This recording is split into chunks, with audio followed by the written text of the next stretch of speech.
अल्पसंख्यक एवं बहुजन कल्याण संघ द्वारा गणतंत्र दिवस का भव्य आयोजन।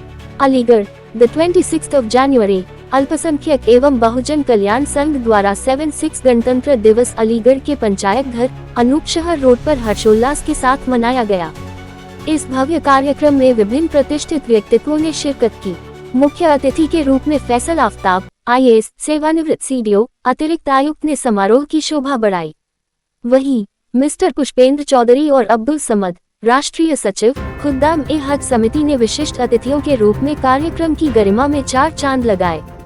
कार्यक्रम में कांग्रेस नेता स्वराज जीवन और नेता बंधु पहलवान, BSP नेत्री मिसेज रजिया तथा YK चौधरी, निदेशक, संयोजक एवं राष्ट्रीय सदर, अल्पसंख्यक बहुजन समाज कल्याण समिति ने भी अपने विचार व्यक्त किए। समिति के सरपरस्त प्रो.एम. वसी बैग, ACN इंस्टीट्यूट और संयोजक आबिद अली ने गणतंत्र दिवस के महत्व पर प्रकाश डाला। कार्यक्रम का संचालन भी संयोजक आबिद अली ने किया। इस आयोजन को सफल बनाने में रियाज अहमद, छठी आंख फाउंडेशन का विशेष योगदान रहा। देशभक्ति के गीतों और सांस्कृतिक प्रस्तुतियों से सुसज्जित इस कार्यक्रम में सभी ने देशप्रेम की भावना के साथ सहभागिता की। वक्ताओं ने संविधान के महत्व और राष्ट्रीय एकता पर जोर दिया। इस अवसर पर सभी उपस्थित गणमान्य व्यक्तियों ने तिरंगा फहराया और शहीदों को श्रद्धांजलि अर्पित की। आपका फ्रांस की था, तो पूरे वर्ल्ड को इन सबों ने अपना बांट लिया। अफ्रीका में फ्रांसीसी और उधर आपका इंडोनेशिया जो है वहाँ पे हॉलैंड वाले, इंडिया में अमेरिका इंग्लैंड वाले। तो वो थोड़ा सा आपने पढ़ा है कि जहांगीर के टाइम में सर थॉमस रो एक जो था, वो उनका राजदूत था। वो आया यहाँ पे, कहा कि साहब आप हमको कुछ नहीं तो व्यापार का हमें अधिकार दे दीजिए। तो अब जहांगीर को क्या पता कि व्यापार का अधिकार देंगे तो ये कब्जा ही कर लेगा पूरा। ये हुआ, तो उसके बाद धीरे धीरे वो व्यापार का अधिकार हुआ। चलो भाई ठीक है व्यापार। बाद में जब हमने पढ़ा हिस्ट्री पे 1764 शायद बक्सर की लड़ाई हुई। बक्सर की लड़ाई में ये अंग्रेज जीत गए और इन तीनों का जो पावर था, कौन कौन, अवध के जो नवाब शुजाउद्दौला और शाह आलम मुगल सम्राट और मीर कासिम बंगाल के नवाब, ये तीनों हार गए। तो एक संधि हुई इलाहाबाद में, उसको इलाहाबाद की संधि कहते हैं, इन्हीं अंग्रेजों से। और अंग्रेजों का गवर्नर कौन था, शायद क्लाइव था। तो ये हुआ कि भाई आप हमको दीवानी राइट दे दीजिए। भाई पहले तो व्यापार का मांगा उससे, जहांगीर से। शाह आलम से कहा कि हमको दीवानी यानी मालगुजारी वसूलने का अधिकार दे। तो अब उसको क्या पता कि अब हम मालगुजारी का दे रहे हैं अधिकार, तो पूरा कब्जा ही कर लेगा। समझे आप? तो अब ये धीरे धीरे कर लिया। उसके बाद 1764 में बक्सर की लड़ाई, तो पूरे इंडिया में हो गया। तो हमारा ये कहना है, जैसे आप कह रहे थे कि हमें मॉडर्न टेक्नोलॉजी और नई नई चीज़ों से अपने आप को वो करना चाहिए। जैसे आर्टिफिशियल इंटेलिजेंस आज के ज़माने में, इसमें अगर पीछे रहेंगे तो फिर और पीछे चले जाएंगे।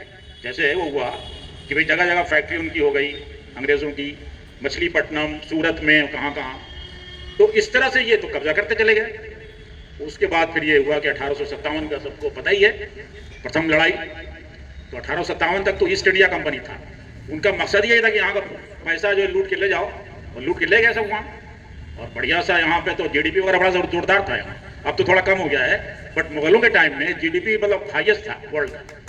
तो आप सोच लीजिए, अब वो जब माल देखा यहाँ का पैसा वैसा, तो लेके लूट के गए। तो ईस्ट इंडिया कंपनी का मकसद यही था। लेकिन 1857 में जब हंगामा हुआ, तो ईस्ट इंडिया कंपनी को वहाँ के राजा ने हटाया और कहा कि अब मैं राज करूँगा। तो 1858 में फिर नया एक्ट पास किया पार्लियामेंट से। वही पहला एक्ट था जब ब्रिटिश पार्लियामेंट ने पास किया। उसके बाद धीरे धीरे अपना करते गए। तो वो मैं बता रहा था कि 1947 में तक गवर्नमेंट ऑफ इंडिया एक्ट, उसके थ्रू अपना करते रहे। तो ये हमारा मतलब इससे सबक मिलता है इतिहास के पढ़ने से, कि हमको जो है वो नए जमाने के नए जो साइंस है या उससे उसको छोड़ना नहीं चाहिए। उस पर जैसे भी अब आजकल के नए बच्चे हैं, समाज के साथ हमेशा केवल चेहरे पे चेहरे लगाकर हमारे बीच में आए हैं और गुमराह करके इन तीन ही गरीब लोगों का शोषण किया है, केवल अपनी जेब को पॉकेट को भरने का प्रयास किया है। लेकिन YK चौधरी को मैं बेहतर तरीके से जानता हूँ। उस नौजवान के लिए ताली बजा दो। ये ईमानदार लोग हैं, इनके चेहरे पे चमक है, उनके भी चेहरे पे चमक है। इतने सीनियर व्यक्ति की IAS की सरपरस्ती मिलेगी तो मैं समझता हूँ निश्चित रूप से जो हमारा सपना है वो पूरा हो। कांग्रेस पार्टी का राष्ट्रीय सचिव भी रहा हूँ, महाराष्ट्र प्रभारी भी रहा हूँ। यहाँ पर इसके मेहमान खुसूसी रखते हैं और सभी साथियों को अपने दिल की गहराइयों से और इस मिजाज की तरफ से सबको बहुत ही इस पावन अवसर पर 26 जनवरी को जो मनाया जाता है उसको सबको मुबारकबाद पेश करता हूँ।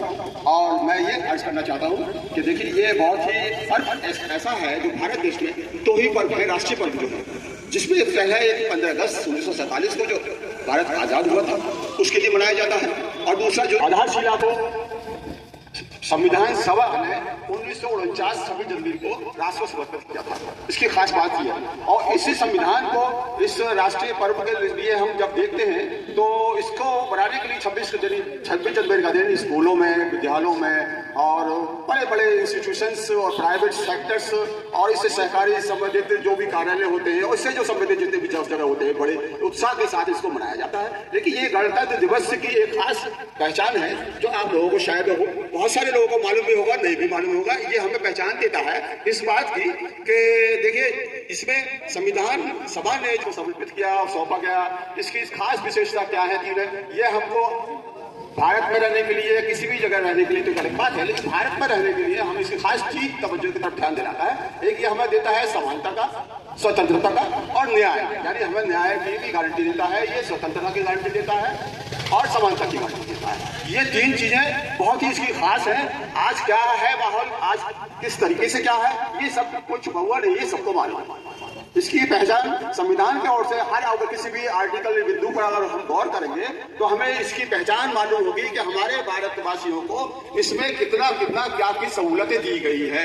लेकिन अगर हम इसकी संविधान सभा के जितने भी आर्टिकल्स हैं इससे अनभिज्ञ हैं, ना जानकार हैं, तो हम होती है। अब टाइम टू टाइम समय समय पर भारत ने पतन निश्चित है, इसलिए हम लोग भारत के निवासी हैं, तो हमें उन चीज़ों को गौर करके, क्योंकि आज अभी कुछ संख्या में बच्चे आए थे, हम आने वाली पीढ़ी को हम बताएं कि हमारे पूर्वजों ने किस भूखे प्यासे रहकर उस विदेशी मानसिकता से लड़ाई की और अपने घर को आजाद कराया। ऐसी मानसिकता चंगुल में फंसे हुए थे हम लोग कि चाहे कोई भी किसी भी पद से हो, एक झंडे तले वो लोग जेल में हैं और उनका इतने अत्याचार किए गए, सबने मिलकर के इस आज़ादी को पाया।